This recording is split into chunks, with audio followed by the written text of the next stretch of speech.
Hello friends, अस्सलाम वालेकुम and welcome to reality TV. दोस्तों, एक वक्त था कि मुसलमान साइंसदान दुनिया भर में अपनी इजादात की वजह से जाने जाते थे। इब्न सीना, अल जजारी, मोहम्मद इब्न मूसा अल खवारिज़मी और इन जैसे कई साइंसदानों ने ऐसी ऐसी चीज़ें इजाद की हैं जो आज के दौर में हम सब इस्तेमाल करते हैं, लेकिन हमें नहीं पता कि इनका मौजूद कौन है। लेकिन फिर एक ऐसा वक्त आया कि हम लोग साइंस से दूर होते गए। हकीकत तो ये भी है कि जिस दौर में मुगल बादशाह शाहजहां ने अपनी पूरी कौम का खजाना ताजमहल बनाने पर लगा दिया, उसी दौर में बाकी दुनिया वही पैसे तालीम और साइंस पर लगा रही थी। दोस्तों, ये वीडियो मैंने एक मशहूर बरतानवी अखबार इंडिपेंडेंट के एक आर्टिकल से लेकर बनाई है, जिसका लिंक मैं वीडियो के नीचे दे दूंगा, ताकि कुछ लोग जो वीडियो को देखे बगैर ही वीडियो को फेक कह देते हैं वो अपनी तसल्ली कर सकें। सबसे पहले बात करते हैं कॉफी की। दोस्तों, कहानी कुछ यूं है कि अफ्रीका के मुल्क इथियोपिया में रहने वाला एक अरबी चरवाहा जिसका नाम खालिद था, इथियोपिया में काफा नामी जगह पर अपनी बकरियां चरा रहा था। तब उसे एहसास हुआ कि एक खास किस्म की बेरी खाकर उसकी बकरियां तेज और चुस्त हो जाती हैं। इसने इन बेरीज को उबाल कर दुनिया की पहली कॉफी तैयार की थी। कॉफी बीन्स को पहली बार इथियोपिया से यमन भिजवाया गया, जहां सूफी बुजुर्ग सारी रात जागने के साथ कॉफी पिया करते थे, और वहां से 1645 में ये इटली के शहर वेनिस में पहुंचाई गई। बर्तानिया में कॉफी 1650 में एक तुर्क शख्स लेकर आया था, जिसने लंदन में लैम्बर्ट स्ट्रीट में बर्तानिया का पहला कॉफी हाउस खोला था। कॉफी को पहले अरबी कहवा कहा जाता था, फिर ये तुर्किश कहवे बन गया और फिर ये इंग्लिश में कॉफी कहलाई जाने लगी। दोस्तों, कैमरा आज की तारीख में एक बेहद जरूरी चीज बन चुका है, लेकिन अगर आप कैमरे की तारीख में जाएं तो आपको हैरत होगी कि कैमरे का कॉन्सेप्ट, जिसको पिन होल कैमरा भी कहा जाता है, दरअसल एक मशहूर मुस्लिम साइंसदान इब्न अल हैथम ने दिया था। इब्न अल हैथम ने महसूस किया कि कैसे रोशनी खिड़की के अंदर मौजूद सुराख में से गुजरती है। जितना छोटा सुराख उतनी ही बेहतर तस्वीर। इसी चीज को दिमाग में बिठाकर इब्न अल हैथम ने कैमरे की पहली किस्म इजाद की, जिसको पिन होल कैमरा या कैमरा ऑब्सक्यूरा भी कहा जाता है। कैमरा भी अरबी लफ्ज कमरा से आता है, जिसका मतलब एक अंधेरे वाला कमरा होता है। बाद में इस पर मजीद काम कर कैमरे से तारीख की पहली तस्वीर 1816 में ली गई थी। दोस्तों, अब बात करते हैं शैम्पू की। कदीम मिस्र के लोग वैसे तो साबुन जैसी चीज को इस्तेमाल किया करते थे, लेकिन ये दरअसल अरबी लोग थे जिन्होंने वेजिटेबल ऑयल को थाइम ऑयल और सोडियम हाइड्रोक्साइड के साथ मिलाकर शैम्पू तैयार किया था। शैम्पू को बर्तानिया में मुतारिफ कराने वाला शख्स भी एक मुसलमान था, जिसने बर्तानिया के शहर ब्राइटन में 1759 में मोहम्मद इंडियन वेपर बाथ नामी एक सैलून खोला। ये शख्स उस वक्त के बर्तानिया के बादशाह जॉर्ज और फिर बादशाह विलियम के बालों का भी ख्याल रखता था। फ्रेंड्स, अब बात करते हैं पैराशूट की। इसकी कहानी भी बेहद दिलचस्प है। राइट ब्रदर्स के हवाई जहाज बनाने से भी तकरीबन 1000 साल पहले मशहूर मुस्लिम साइंसदान अब्बास इब्न फिरनास ने तारीख में पहली उड़ने उड़ने की कोशिश की थी। सन 852 में यानी 852 में इसने एक मस्जिद के मीनार पर चढ़कर एक चोगा नुमा कपड़े को लकड़ी के साथ बांधकर परिंदे की तरह उड़ने की कोशिश की, लेकिन यह थोड़ा सा उड़ने के बाद नीचे गिर गया और इसको बहुत चोटें आईं।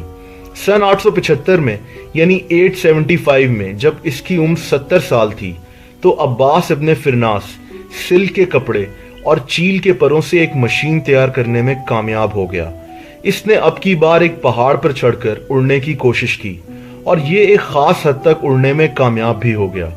10 मिनट तक उड़ने के बाद ये नीचे भी उतर गया, लेकिन इसकी लैंडिंग सही तरीके से नहीं हो सकी, क्योंकि इसने अपनी मशीन के पीछे कोई टेल नहीं बनाई थी। इसको तारीख का पहला पैराशूट भी कहा जाता है। अब्बास इब्न फिरनास तारीख का वो पहला शख्स था जो उड़ने में कामयाब हुआ था।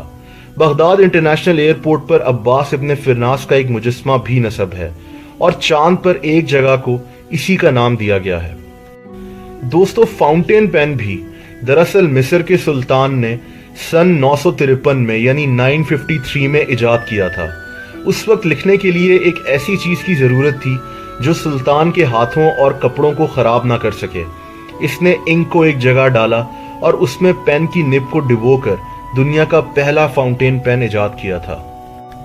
دوستو، آج کے دور میں کھانا کھانے کے ماڈرن سٹائل کو بھی دراصل علی ابن نفی نامی شخص نے متعارف کرایا تھا۔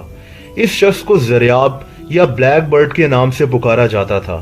اسی نے عراق میں 9ویں صدی میں سوپ کو پہلی بار متعارف کرایا۔ اسی شخص نے 3 کورس میل یعنی پہلے سوپ، پھر کھانا اور پھر میٹھے کا کانسیپٹ متعارف کرایا تھا۔ کرسٹل کے گلاس بھی اسی شخص نے ایجاد کیے تھے۔ دوستو، آج سے کچھ عرصہ پہلے تک پوری دنیا میں لوگوں کو ان کی تنخواہ چیکس کی صورت میں ہی دی جاتی تھی۔ اب تو یہ کام بینک ٹرانسفر سے بھی ہو جاتا ہے۔ جدید چیک سسٹم کا کانسیپٹ بھی عرب سے آیا تھا۔ عربک سک نامی ایک تحریر ہوتی تھی جس کے ذریعے تاجر مال خریدنے کے بدلے پیسے دیا کرتے تھے۔ یہ اس لیے کیا جاتا تھا تاکہ بھاری رقم کو خطرناک راستوں سے لے جانے سے گریز کیا جا سکے۔ 9ویں صدی میں مسلم تاجروں نے ایک بینک سسٹم بھی بنا لیا تھا جس کے ذریعے وہ عراق میں لکھے گئے چیک کو چائنا تک میں کیش کرا لیتے تھے۔ فرینڈز، میڈیکل کی دنیا میں بھی مسلمان کسی طور پر بھی پیچھے نہیں رہے۔ آج کے جدید دور میں سرجری کرنے کے آلات بالکل اسی ڈیزائن کے بنے ہوئے ہیں جو ڈیزائن مسلم سرجن الزہراوی نے 10ویں صدی میں بنائے تھے۔ سرجیکل کینچی سے لے کر آنکھوں کی سرجری کرنے کے آلات اور ان جیسے 200 اور سرجیکل انسٹرومنٹس الزہراوی نے ہی ایجاد کیے تھے۔ 13ویں صدی میں ایک اور مسلم سرجن ابن نفیس نے جسم کے اندر خون کی روانی کو ڈسکور کیا تھا، لیکن اس کا کریڈٹ اس کے 300 سال بعد آنے والے شخص ولیم ہاروی کو دیا جاتا ہے۔ جدید دور کی میتھس بھی مسلمان میتھمیٹیشنز الخوارزمی اور الکندی نے ایجاد کی تھی۔ الجبرا کو الخوارزمی کی ایک کتاب کے نام پر ہی رکھا گیا تھا۔ نمبرنگ سسٹم کی تاریخ ویسے تو انڈیا سے ملتی ہے، لیکن جدید دور میں نمبرز کے سٹائل کو بھی انہی دونوں مشہور مسلم میتھمیٹیشنز نے ایجاد کیا تھا۔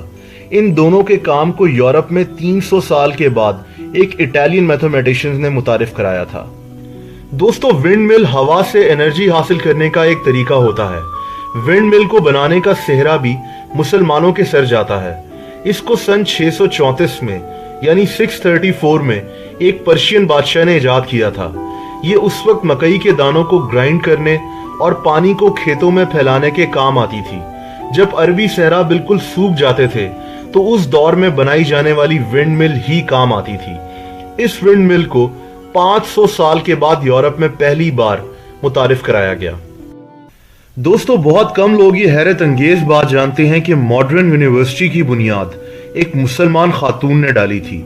9ویں صدی میں فاطمہ الفرہی نامی ایک لڑکی نے تاریخ کی پہلی یونیورسٹی کی بنیاد رکھی تھی جو کہ باقاعدہ ڈگری دیتی تھی۔ فاطمہ الفرہی ایک امیر تاجر کی بیٹی تھی۔ فاطمہ نے اپنی بہن مریم کے ساتھ مل کر اس یونیورسٹی کو کافی پھیلا لیا اور اس کے ساتھ ایک مسجد بھی تعمیر کروا لی۔ انہوں نے اس کا نام القراوین ماسک اینڈ یونیورسٹی رکھا۔ 1200 سال سے قائم یہ یونیورسٹی ابھی بھی موجود ہے اور یہ دنیا کی سب سے پرانی یونیورسٹی ہے۔ دوستو، گھڑی کو ایجاد کرنے والا شخص بھی ایک مسلمان تھا جس کا نام الجزاری تھا۔ الجزاری کا تعلق ترکی کے شہر دیار باکر سے تھا اور یہ اپنے دور کا بہت بڑا انجینئر تھا۔ الجزاری کو ماڈرن آٹومیٹک مشینز بنانے کا موجد بھی کہا جاتا ہے۔ سن 1206 تک یعنی 1206 تک الجزاری بے شمار گھڑیاں بنا چکا تھا۔ یہ گھڑیاں مختلف سائز اور شیپ کی ہوتی تھیں۔ یہ گھڑیاں نماز اور اذان کا صحیح وقت جاننے کے لیے بھی کام آتی تھیں۔ دوستو، ماڈرن پرفیوم بنانے کا سہرا بھی ایک مسلمان کیمسٹ الکندی کو جاتا ہے۔ الکندی ایک میتھمیٹیشین، ایک کیمسٹ اور فلاسفر بھی تھا۔ الکندی کی کتاب میں خوشبودار تیل بنانے کی 100 سے زیادہ ترکیبیں لکھی ہوئی ہیں۔ اس کے علاوہ خوشبودار پانی سے لے کر پرفیوم کے حوالے سے کئی تحریریں آپ کو الکندی کی کتاب میں مل جائیں گی۔ دوستو، اس ویڈیو کا مقصد ہمارے اس شاندار ماضی پر ایک نظر ڈالنا تھا جو علم اور سائنس سے بھرا پڑا ہے۔ اس لسٹ میں ابھی ایسی بے شمار ایجادات شامل ہیں جو میں اس ویڈیو میں وقت کی کمی کی وجہ سے آپ کو نہیں بتا سکا۔ اگر آپ کو یہ ویڈیو پسند آئی ہو تو اس چینل کو سبسکرائب کرنا مت بھولیے گا تاکہ ایسی مزید دلچسپ ویڈیوز میں آپ تک پہنچاتا رہوں۔ سبسکرپشن بٹن کے ساتھ آپ کو ایک گھنٹی بنی نظر آئے گی۔ اگر آپ اس پر کلک کر دیں گے تو اس چینل کی ساری اپڈیٹس آپ تک پہنچتی رہیں گی۔ اس ویڈیو کو لائک اور شیئر کرنا مت بھولیے گا۔ کامنٹ سیکشن میں آپ اپنے کامنٹس بھی دے سکتے ہیں۔ اپنا خیال رکھیں. اللہ حافظ.